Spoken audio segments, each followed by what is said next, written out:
Hey friends, today's devotional comes from Exodus chapter 13. Verse 17 says, Pharaoh finally let the people go. God did not lead them along the main road that runs through the Philistine territory, even though that was the shortest route to the promised land.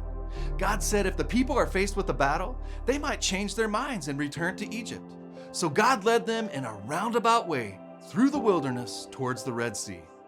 You know, more than ever, we find ourselves busy and often in a hurry. And while many of the things that keep us busy are good things, work, kids' events, school, sports, church, if we aren't careful, we can find ourselves chasing down the most urgent things and neglecting the most important things.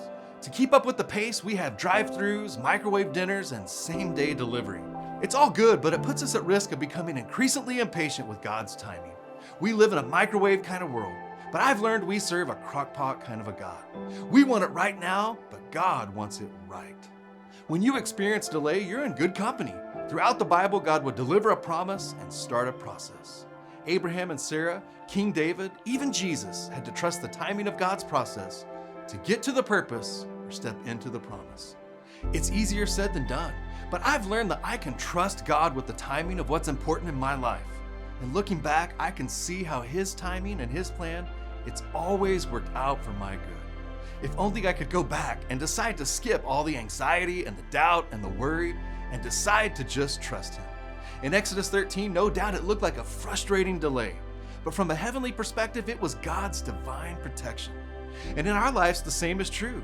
Delay is almost always God's protection or better planned connection.